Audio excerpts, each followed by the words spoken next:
and this one is a wild one. The NCAA is investigating the Michigan football program amid allegations of sign stealing. Sources tell us at ESPN that a low-level football analyst is a person of interest in this investigation into whether Michigan violated an NCAA rule by scouting future opponents in person at games and stealing their offensive and defensive signals. Jim Harbaugh, in a statement, and I'll remind you, he has already served a 3-game suspension this year for alleged recruiting violations. He firmly denies this, saying, "I do not have any knowledge or information regarding the program illegally stealing signals, nor have I directed any staff member or others to participate in an off-campus scouting assignment. I have no awareness of anyone on our staff having done that or having directed that action." So we need an explanation of all of this, and so we've got Heather Dinich to give us that, and then we need some insight, and we will get that from Desmond, whose scarf is sensational. But all kidding aside, Heather, let me start with you. The fans are reading the story, and they're trying to make some sense of it. What should they know about the investigation?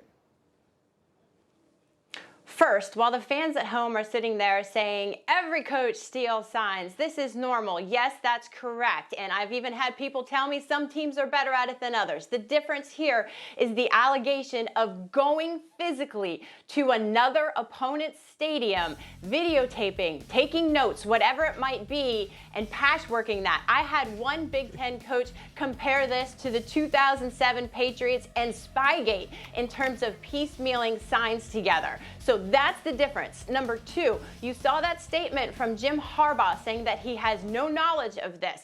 They being the NCAA, confiscated that staffer's computer if they do find evidence of this. And Jim Harbaugh said he had no knowledge of it. The NCAA bylaws state that there's a presumption the college football coaches know what is going on in their program. So if they find something, Jim Harbaugh has to explain why he did not know about it and that he does enforce compliance in his program. And the last thing I'll say, Greeny, is that if they are bowl eligible, the CFP told me this morning, Michigan is also eligible to be ranked by the College Football Playoff Selection Committee. Okay, so just to be clear on a few things. So they're guilty until proven innocent. That's one of the rules in the NCAA, which makes obviously no sense in this country. And then the second piece of it, just because I think this is what the fans are going to wonder, could this investigation lead to a place where Michigan does not get to play for the college football championship this year if they win? You know, they're going to have to beat Penn State. They're going to have to beat Ohio State. We get that. But could we be in a world where they could win all those games and not wind up playing for the championship? That's in the NCAA's hand. If they are not bowl eligible this year, they cannot be ranked by the CFP. But as proven, they're already under investigation for the 2020 recruiting violations, and they would be ranked with that in the backdrop. But if they're not eligible for the bowl season, they're not eligible for the CFP. Okay, so let me come to Desmond again. You're there in Ohio State, or at Ohio State for the huge game tomorrow, and I'll ask you about that in a minute. But I mean, I think everyone wants to hear your reaction. It's well known you're one of the proudest of the Michigan alums, and certainly well known for that. What is your reaction to the whole thing? Well, my initial reaction was like what Heather just said. It was the headline is more salacious than the content. That's what I thought. And then I had to educate myself because, I mean, you have Bart Scott on the set. You have Mike Tannenbaum.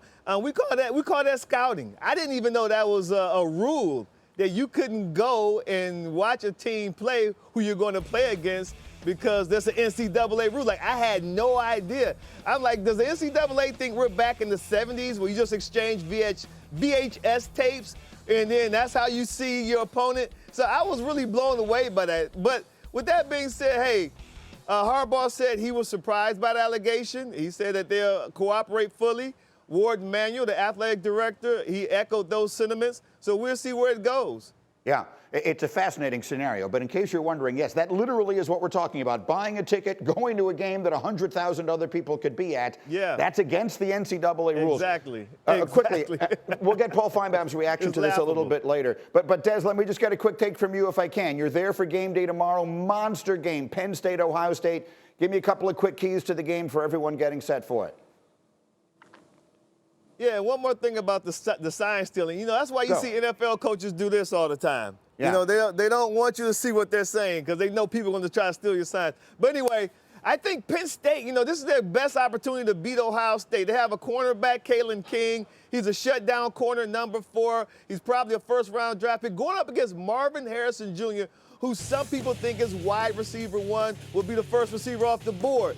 Listen, Penn State has one of the best defenses in the nation, number 1 in total defense and number 1 against the pass. They're great in run defense also. So listen, if Kyle McCord can move the ball against this defense and score touchdowns and not field goals in the red zone, then I think Ohio State will be okay. But the last time we saw them in a big game, it was on the road in Notre Dame, and they eked out a win against Notre Dame. This is going to be even a bigger stage against Penn State tomorrow afternoon at 12 o'clock. Give me something.